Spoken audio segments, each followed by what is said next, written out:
Hi, എല്ലാവർക്കും നമസ്കാരം. Diabetes കേൾക്കുമ്പോൾ വളരെ സന്തോഷം തോന്നുമെങ്കിലും പഞ്ചസാരയുടെ അസുഖം, പ്രമേഹം, മധുരിക്കും ആദ്യം. പിന്നെ അനുഭവങ്ങൾ മുഴുവൻ നമുക്ക് അതിൻ്റെ അനന്തരഫലങ്ങളെ കൊണ്ട് ബുദ്ധിമുട്ടാണ്. അപ്പോൾ നമ്മൾ മനസ്സിലാക്കേണ്ടത് ഏതെങ്കിലും ഒരു ഫാസ്റ്റിങ്ങോ അല്ലെങ്കിൽ ഭക്ഷണശേഷമുള്ളോ ഷുഗറാണോ ഡയബറ്റീസ്? ഒരിക്കലും അല്ല. അത് രാവിലെ ഭക്ഷണത്തിന് മുമ്പുള്ള ഷുഗറും മറ്റൊന്ന് ഭക്ഷണത്തിന് ശേഷമുള്ള ഷുഗറും. ഈ രണ്ട് ഷുഗർ കൊണ്ട് നമ്മൾ എന്തെല്ലാം നേടും? ഒന്നും നേടില്ല. അപ്പോൾ ആ രണ്ട് ഷുഗർ കണ്ട് ജീവിക്കുമ്പോൾ തീർച്ചയായിട്ടും വളരെ സൂക്ഷിക്കേണ്ടതാണ്. പ്രമേഹം ഒരു നിശബ്ദനായിട്ടുള്ള കൊലയാളിയാണ്. അതിൻ്റെ അനന്തരഫലങ്ങൾ വളരെ കയ്പേറിയതാണ്.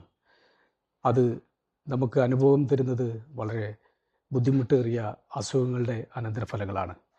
ഡയബറ്റീസിനെ മനസ്സിലാക്കണമെങ്കിൽ ഡയബറ്റീസ്, പ്രമേഹം എന്താണെന്നും പ്രമേഹ രോഗാവസ്ഥയിലൂടെ ജീവിക്കുക, രോഗിയാകാതിരിക്കുക എന്നത് വളരെ പ്രധാനമാണ്. പ്രമേഹ രോഗാവസ്ഥയിൽ നമ്മുടെ അവയവങ്ങളൊന്നും നഷ്ടപ്പെടില്ല. നിയന്ത്രണ വിധേയമായ പ്രമേഹം നമ്മളെ സംരക്ഷിക്കുന്നു, നമ്മുടെ അവയവങ്ങളെ സംരക്ഷിക്കുന്നു. നിയന്ത്രണ വിധേയമല്ലാത്ത പ്രമേഹം നമ്മുടെ അവയവങ്ങളെ നഷ്ടപ്പെടുത്തുന്നു.